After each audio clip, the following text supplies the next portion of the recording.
Good day, sir.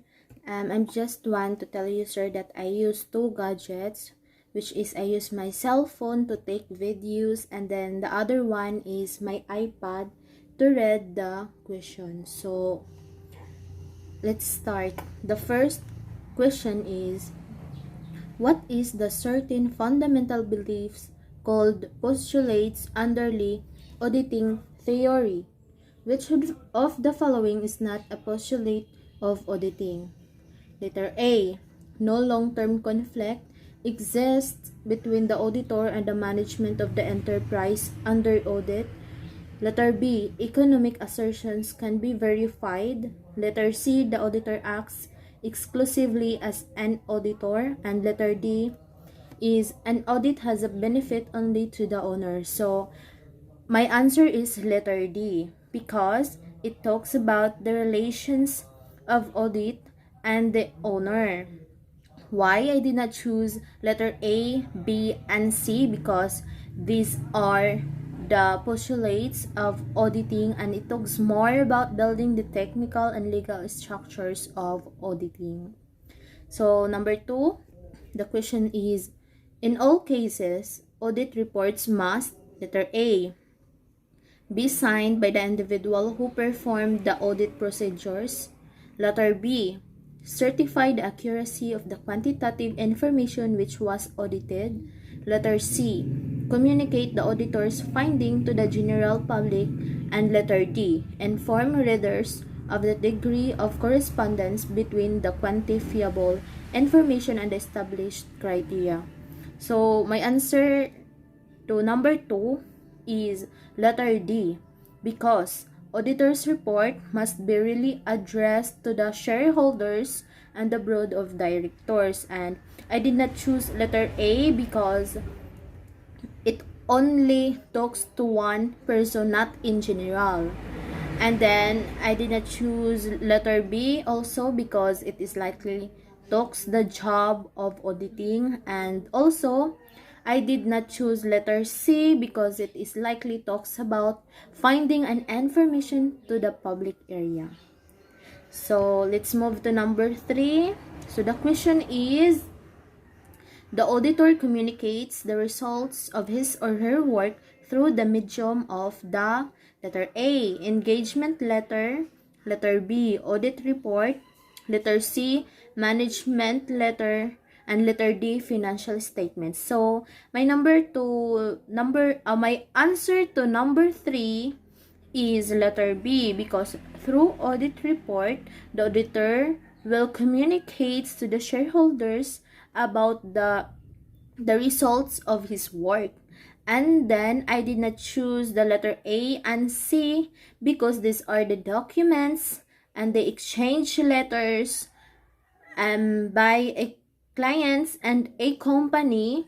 And also I did not choose letter D because these are the records during the auditor's reports. Number 4. As used in auditing, which of the following statements best describes assertions? So letter A, assertions are the representations of management as to the reliability of the information system. Letter B, assertions are the auditor's findings to be communicated in the audit report. Letter C, assertions are the representations of management as to the fairness of the financial statements. And letter D, assertions are found only in the footnotes to the financial statements. So my answer to number 4 is letter C because it states confidently of fact. And I did not choose letter A because it only describes or portrays the word assertion. And I did not choose letter B because it talks about the findings that will be used in the audit report and not totally precisely. Lastly, I did not choose letter D because it talks within the body of text and not ensuring that it's correct and appropriate. So let's move to number 5. The expertise that distinguishes auditor from accountants is in the letter A, ability to interpret generally accepted accounting principles. Letter B, requirement to possess education beyond the bachelor's degree. Letter C, accumulation and interpretation of evidence. And letter D, ability to interpret AEC statements. So, my answer to number 5 is letter C because it gathers the skills of the auditor from accountants. And then I did not choose letter A because accountants use it to adhere rules and regulations. And I did not choose also letter B because both auditor and accountants should have bachelor's degree or should have finished bachelor's degree. And lastly, I did not choose letter D because only accountants can interpret AEC statements. So let's move to number 6. The framework for auditing and related services as addressed by PSA excludes letter A, review, B, tax services, letter C, compilation, letter D, agreed upon procedure. So, my answer to number 6 is letter B because tax services is a job of the accountant. And I did not choose letter A, C, and D because these are the Philippine standards on auditing. Number 7. It refers to the level of auditor satisfaction as to the reliability of an assertion being made by one party for use by another party. Letter A, confidence level. Letter B, reasonableness level. Letter C, assurance level. And letter D, tolerable level. So my answer to number 7 is letter C because the auditor's satisfaction should be pledged and at the same time confidence, and I did not choose letter A, B, and D because something is missing and not fully given the asked question.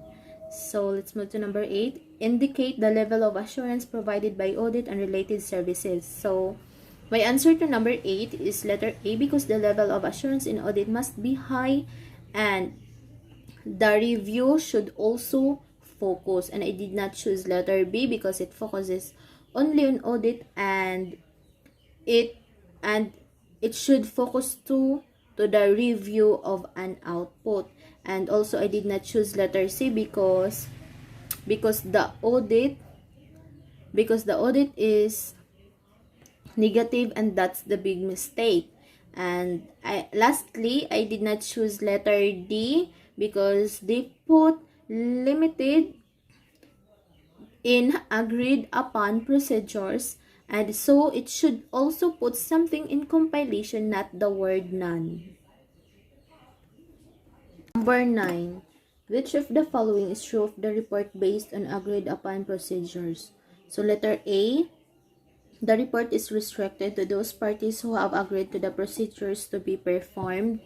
Letter B, the CPA provides the recipients of the report limited assurance as to reasonableness of the assertions presented in the financial information. And letter C, the report states that the auditor has not recognized any basis that requires revision of financial statements. And letter D, the report should state that the procedures performed are limited to analytical procedures and inquiry.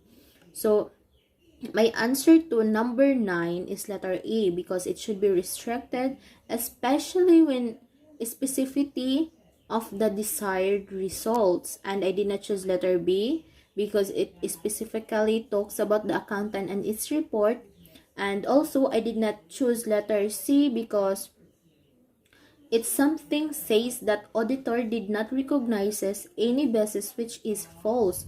And lastly, I did not choose letter D because it talks analytical procedures and inquiry, which is not true. Report includes the result of the statement. Number 10. Which of the following is an objective of a review engagement? Letter A, expressing a positive opinion that the financial information is presented in conformity with generally accepted accounting principles. Letter B, expressing a limited assurance to users who have agreed as to procedures that will be performed by the CPA. Letter C, reporting whether the material modification should be made to such financial statements to make them conform with generally accepted accounting principles. And letter D, reporting that the financial statements in all materials respects fairly present the financial position and operating results of the client. So my answer to number 10 is letter C, because it conducted to provide limited assurance that there are no material modifications that should be made to the financial statements for them to be in conformity with the financial reporting framework. And I did not choose letter A because the information that provided by GAAP is financial statement, not financial information. And lastly, I did not choose letter B and D because these are not the objective of the review engagement. So let's move to number 11.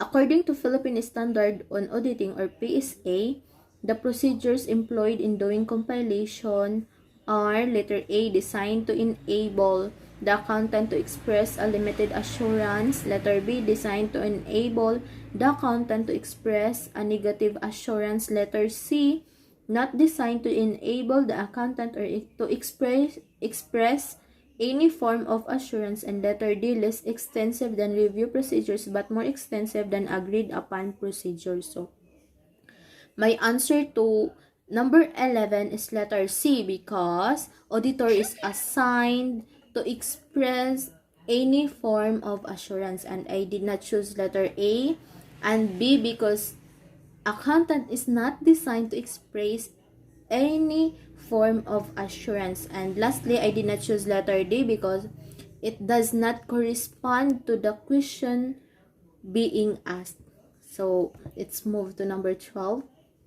Any services in which the CPA firm issues a written communication that express a conclusion with respect to the reliability of a written assertion that is the responsibility of another party is a letter A, accounting and bookkeeping service. Letter B, management advisory service.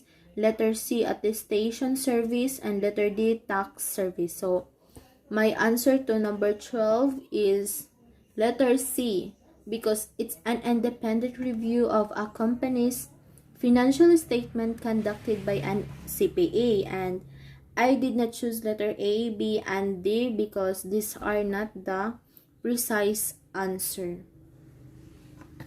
13.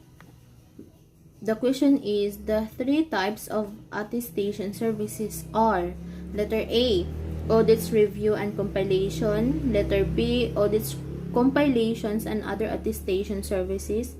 Letter C, reviews, compilations, and other attestation services. And letter D, audits, reviews, and other attestation services. So my answer to number 13 is letter D because it is the accurate answer to the sought question. And I did not choose letter A, B, and C because these are not the types of attestation. So let's move to number 14. The question is, which of the following is not primary category of attestation report? Letter A, compilation report. Letter B, review report. Letter C, audit report. And letter D, special audit report based on a basis of accounting other than generally accepted accounting principles. So my answer to number 14 is letter A. And those letter B, C, and D were not primary category of attestation report. So number 15, the primary goal of the CPA in performing the attest function is to letter A, detect fraud. B, examine individual transactions so that the auditor may certify as to their validity. Letter C, determine whether the client's assertions are fairly stated. Letter D, assure that consistent application of correct accounting principles. So my answer to number 15 is letter C because it assured the consistent application of correct accounting principle. And letter A is not the correct answer, especially the letter B and D. So the number 16, let's move to number 16. Which of the following is the criteria unique to the independent auditor's attest function? Letter A, general competence. Letter B, familiarity with the particular industry of each client. Letter C, due professional care. And letter D, independence. So my answer to number 16 is letter D, independence, because it is the most closer to what asked, and I did not choose letter A, B, and C because it's too far out of the question. And let's move to number 17. Assurance engagement. Letter A is an engagement in which a practitioner is engaged to issue or does issue a written communication that expresses a conclusion about the reliability of a written assertion that is the responsibility of another party. Letter B is a systematic process of objectively obtaining and evaluating evidence regarding assertions about economic actions and events to ascertain the degree of correspondence between those assertions and established criteria and communicating the results to interested users. Letter C is an engagement in which the auditor provides a moderate level of assurance that the information subject to the engagement is free of material misstatement. And letter D is an engagement intended to enhance the credibility of information about a subject matter by evaluating whether the subject matter conforms in all material respects with suitable criteria, thereby improving the likelihood that the information will meet the needs of an intended user. So my answer to number 17 is letter D, because it's designed to enhance the degree of confidence of the intended users. And I did not choose letter A because it did not engage to issue a written communication. And lastly, I did not choose letter B and C because there are not the meaning of definition of assurance engagement. Number 18. The single feature that most clearly distinguishes auditing, attestation, and assurance is letter A, type of service. Letter B, training required to perform the service. Letter C, scope of services. Letter D, CPA's approach to the service. So my answer to number 18 is letter C because it is more applicable or exactly asked. And I did not choose letter A, B, and D because it's far from the search question. So let's move to number 19. Identify the following as financial audit, compliance audit, and operational audit. So my answer to number 19 is letter C because I believe that this is the correct answer and those other three choices were not. And then let's move to number 20. The criteria for evaluating quantitative information vary. For example, in the audit of historical financial statements by CPA firms, the criteria are usually letter A, generally accepted auditing standards. Letter B, generally accepted accounting principles. Letter C, regulations of the Internal Revenue Service. Letter D, regulations of the Securities and Exchange Commission. My answer to number 20 is letter B because GAHAP is the criteria for evaluating quantitative information and those three other choices were not. So let's move to number 21. Which of the following types of audit uses as its criteria laws and regulations? Letter A, operational audit. Letter B, compliance audit. Letter C, financial statement audit. And letter D, financial audit. So my answer to number 21 is letter B because the criteria of laws and regulations uses compliance audit, and operational audit is a part of organizations ongoing business improvement process toolkit, and financial statement audit is the examination of an entity's financial statements and accompanying disclosures by an independent auditor. And lastly, the financial audit refers to an accounting services or process applied in a business. Number 22. An operational audit is designed to, letter A, assess the efficiency and effectiveness of management's operating procedures. Letter B, assess the presentation of management's financial statements in accordance with generally accepted accounting principles. Letter C, determine whether the management has complied with applicable laws and regulations. And letter D, determine whether the audit committee of the board of directors is effectively discharging its responsibility to oversee management's operations. So, my answer to number 22 is letter A, because operational audit is all about pointing out improvements that will increase its efficiency and effectiveness. So, let's move to number 23. A review of any part of an organization's procedures and methods for the purpose of evaluating efficiency and effectiveness is classified as a, letter A, audit of financial statements, letter B, compliance audit, letter C, operational audit, and letter D, production audit. So, my answer to number 23 is letter C, because operational audit is all about the efficiency and effectiveness of an operation, and the three choices, which is the audit of financial statements, compliance audit, and production audit, were not designed to evaluate efficiency and effectiveness. So let's move to number 24.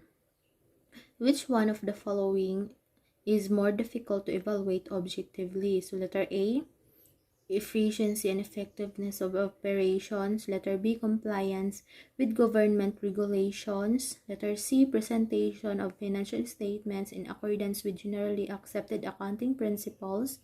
And letter D, all three of the above are equally difficult. So, my answer to number 24 is letter A, because it is difficult to evaluate the efficiency and effectiveness of an operation, and these two other choices were dependent to the main objectives. So let's move to number 25. So the question is, independent auditing can be best described as A, letter A, branch of accounting. Letter B, discipline that attests to the results of accounting and other operations and data. Letter C, professional activity that measures and communicates financial and business data.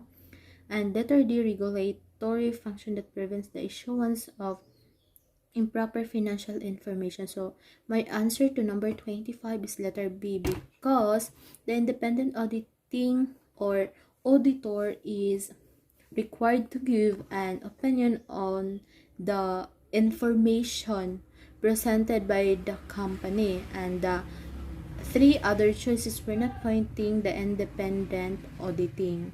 So let's move to number 26. A financial statement audit is letter A, confirms that financial statement assertions are accurate. Letter B, lends the credibility to the financial statements. Letter C, guarantees that financial statements are presented fairly. And letter D, assures that fraud had been detected. So my answer to number 26 is letter B, because the purpose of a financial statement audit is to add credibility to the reported financial position and performance of a business, and those other three choices were not financial statement audit. Number 27. So the question is, which of the following best describes the objective of an audit of financial statements? So letter A, to express an opinion whether the financial statements are prepared in accordance with prescribed criteria. Letter B, to express an assurance as to the future viability of the entity whose financial statements are being audited. Letter C, to express an assurance about the management's efficiency or effectiveness in conducting the operations of entity. And letter D, to express an opinion whether the financial statements are prepared in all material respect in accordance with an identified financial reporting framework. So my answer to number 27 is letter D, because it have to obtain reasonable assurance that the financial statements are free of material misstatement. And I did not choose letter A because it focuses the criteria alone. And also letter B also focuses on the future viability, and lastly letter C focuses on the efficiency and effectiveness, which talks about operational audit. So let's move to number 28. So because an external auditor is paid a fee by a client company, he or she, letter A, is absolutely independent and may conduct an audit. Letter B, may be sufficiently independent to conduct an audit. Letter C is never considered to be independent. And letter D, must receive approval of the Securities and Exchange Commission before conducting an audit. So my answer to number 28 is letter B, because external audit paid high salary and he should be really sufficiently independent to conduct an audit. And the three remaining choices were not 100% applicable as an external auditor. So let's move to number 29. The question is, which of the following is responsible for an entity's financial statements? Letter A, the entity's management committee. Letter B, the entity's internal auditors directors. Letter C, the entity's audit. And the letter D, the entity's board of directors. So my answer to number 29 is letter A, because the management were the responsible for an entity's financial statements. And the letter B, which is the internal auditors director, the director are auditors are responsible only for analysis, evaluation, and assurances. And then the letter C, which is the audit committee, where is to provide oversight of the financial statement. And lastly, letter D, which is board of directors, is responsible for helping a corporation set of broad goals rather. So let's move to number 30, the last number. So the question is, the best statement of the responsibility of the auditor with respect to audited financial statement is letter A, the audit of the financial statements relieves management of its responsibilities. Letter B, the auditor's responsibility is confined to his expression of opinion about the audited financial statements. Letter C, the responsibility over the financial statements rests with the management, and the auditor assumes responsibility with respect to the notes of financial statements. And letter D, the auditor is responsible only to his unqualified opinion but not for any other type of opinion. So my answer to number 30 is letter B, because I believe that's the correct answer, and the three remaining choices are not maintaining internal control over financial reporting. So that's all, sir. Thank you.